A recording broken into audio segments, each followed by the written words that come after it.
Assalamualaikum, kumusta kayong lahat? Sana okay kayong lahat. And itong video na to guys, ito yung place na pupuntahan namin sa kasalan.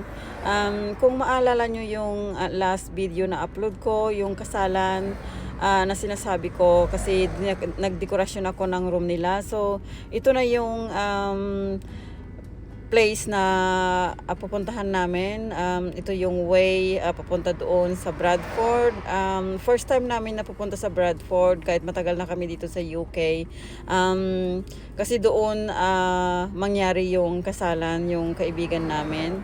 So, ito yung way. Ang ganda yung mga place kasi maganda pa yung weather and maganda talaga yung dinadaanan. And ang travel namin ay mga 3 hours or 3.5 kasi na-traffic kami dito. Dapat makarating kami doon mga 6 o'clock kasi 6 o'clock yung time ng kasal. Pero after this guys, hindi na ako nakapag-video kasi talagang traffic. So it took us 3.5 hours from Birmingham to Bradford sa oras na ito. Otherwise, okay lang mga 1.5 or 2 hours lang siguro pag hindi traffic. So ayan, nadaanan namin yung motorway. So nandito na kami mismo sa Bradford. As you can see, ang ganda naman yung place guys. First time namin kahit matagal na kami dito sa UK. Kaso nga lang, ito yung first time na pagpunta namin dito sa Bradford. Maganda rin pala. Maganda rin yung dinadaanan, yung mga buildings. Malinis na place din. So malapit na kami sa hole na pupuntahan namin.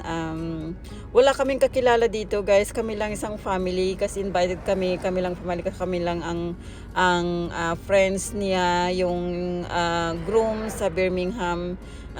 Kasi yung pamilya niya ay nasa Pakistan, pero itong napangasawa niya ay pinsan niya or second cousin niya ata. Kasi kaming mga Muslim guys, pwedeng mag-asawa yung magpinsan, second cousin, ganon. So ayan, as you can see, may building dyan sa harapan namin na Bradford Live. First time namin pupunta dito kaya hindi ko alam kung ano yung nasa loob, kung ano yung building na ito, pero ang ganda. As you can see, the next building din maganda rin. Talagang malapit na kami dito guys, mga few minutes lang kami, makarating na kami doon. And then pagkarating namin doon, I'm not sure kung makakapag-video ako kasi nakakahiya naman kasi wala kaming kakilala. So parang kami lang, yung groom lang ang kilala namin. So baka mahiya akong mag-video. So pasensya na kayo kung maka-video lang ako ng mga short clips. So we'll try guys. Ang importante ay naipakita ko sa inyo yung lugar o dito yung tinatawag nila na Bradford dito sa England, United Kingdom. So anyway, mga few minutes na lang makarating na kami doon.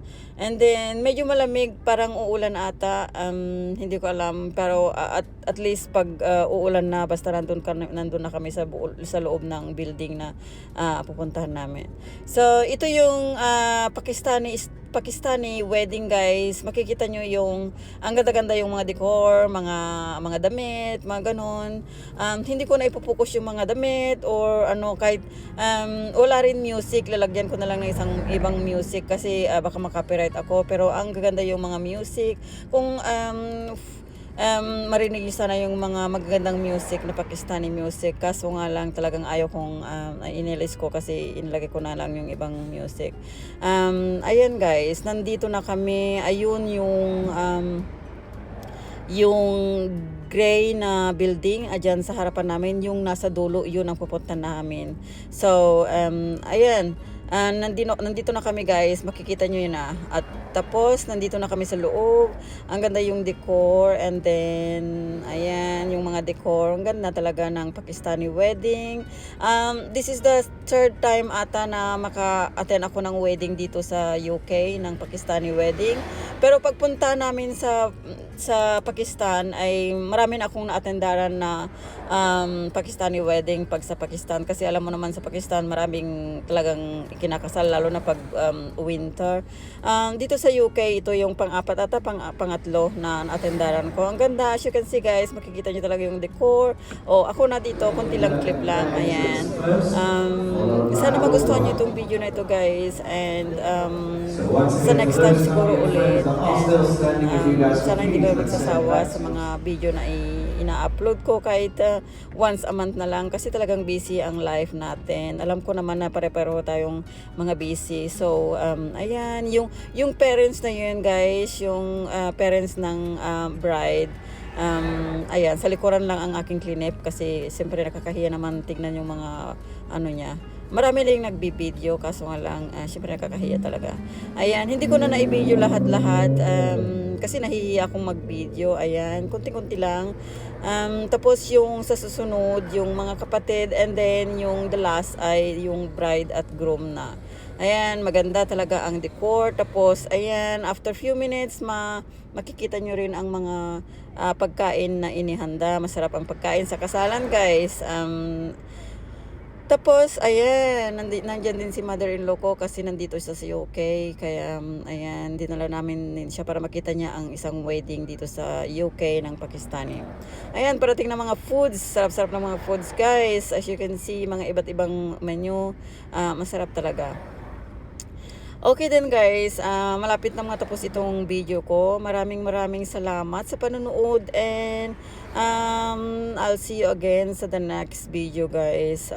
Ayan, parating ng ating food sa table. Sarap-sarap, tapos maamoy pa, magandang amoy, masarap ang amoy. Ayan, dito sa video na ito ay inaano yung nagjo-joke si hubby ko dito na, oh ayan, i-prepare nyo ang mga camera nyo para sa Instagram, para sa mga food. Kasi sabi nila, food picture first, photo shoot first ng food bago kainin. Ayan, di ba? Kayo rin. Ayan, ginagawa ko kaya tinatawanan ako dyan. Kasi pinipicturean ko yung mga food bago kainin.